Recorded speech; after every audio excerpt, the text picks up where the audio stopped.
আমের এই সিজনে পাকা আম দিয়ে নানা রকম ডেজার্ট খাবো না তা কি হয়? এই প্রচণ্ড গরমে কলিজা ঠান্ডা করার মতো খুবই মজার ম্যাঙ্গো মিল্ক মাস্তানি। আশা করি তোমাদের খুবই ভালো লাগবে।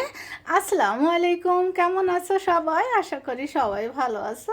আলহামদুলিল্লাহ, আমিও আল্লাহর রহমতে ভালো আছি। তো আমি এখানে দুটা বড় সাইজের পাকা আম নিয়েছি। আমি একটু কেটে নিব। আমগুলো একটু মিষ্টি দেখে নিতে হবে, তাহলে খেতে অনেক সুস্বাদু হবে। তো এই যে আমগুলো আমি একটু কেটে নিয়েছি, নিয়ে ছুরি দিয়ে এই যে এরকম করে কিউব কিউব করে নিচ্ছি। তো নেওয়া হয়ে গেলে আমি একটা চামচ দিয়ে এই যে ব্লেন্ডারের জারে আমগুলো এভাবে উঠিয়ে নিব। তো তোমরা চাইলে যে যার ইচ্ছা মতো কেটে নিতে পারো, কারণ এটা ব্লেন্ড করতে হবে। তো এই যে সবগুলো আমি এভাবে এই যে কেটে নিয়েছি। নেওয়ার পরে এটাকে আমি এখন এই যে ব্লেন্ডারে নিব, দিয়ে দেবো এখানে দুধ। তো আমি এখানে বড় এক মগ দুধ নিয়েছিলাম। দুধটা কিন্তু আমি ডিপ ফ্রিজে রেখে ঠান্ডা করে নিয়েছি।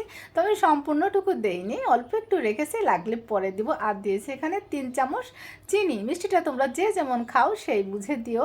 আমটা যেহেতু অনেক মিষ্টি, তো আমি একটু কমিয়ে দিয়েছি, আর আমি মিষ্টি একটু কম খেতে পছন্দ করি। তো আমি এই যে 2 মিনিটের মতো ব্লেন্ড করে নিয়েছি। নেওয়ার পরে এখানে ভরা ভরা 2 চামচ আইসক্রিম দিয়েছি, এটা ভ্যানিলা আইসক্রিম। আর বাকি দুধটুকু আমি দিয়ে দিয়েছি। দিয়ে আবারও আমি একটু এই যে ব্লেন্ড করে নেব 2 মিনিটের মতো। তো এই যে ব্লেন্ড করা হয়ে গেলে দেখো ঘনত্বটা কেমন হয়েছে, আর কালারটা দেখো অনেক সুন্দর কালার আসছে, মাশাআল্লাহ। তো আমি এই যে গ্লাসে এখন পরিবেশন করে নিব। তো এখানে 4টি গ্লাস নিয়েছি, আমার মনে হলো এটা 4 গ্লাস হবে। তো যাই হোক, এই যে আমি গ্লাসে ঢেলে নিচ্ছি।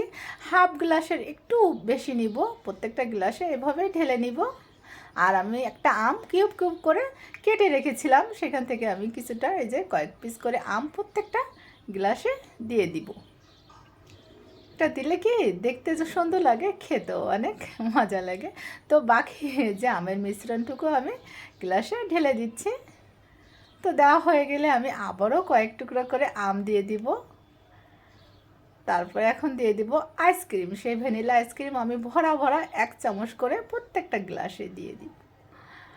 কারণ ডেকোরেশনটা সুন্দর হলে না দেখতেও যেমন লোভনীয় হয়, খেতেও অনেক মজা হয়। তো আমি আরও কয়েক টুকরা করে এই যে আমের পিস দিয়ে দিলাম। আর দিয়ে দেবো এখানে কিশমিশ। কিশমিশটা তোমরা যারা পছন্দ করো না তারা এটা স্কিপ করতে পারো, আমার অনেক পছন্দ, এই জন্য আমি দিয়েছি। আর আমি কাঠবাদাম আর পেস্তা বাদাম কুচি করে রেখেছিলাম। তো ওই যে বাদামগুলো আমি উপরে এই যে দিয়ে দিচ্ছি। দেখো দেখতে কতটা লোভনীয় হয়েছে। তো এটা দেখতে যতটা লোভনীয় না, খেতে কিন্তু তার থেকে অনেক বেশি মজার।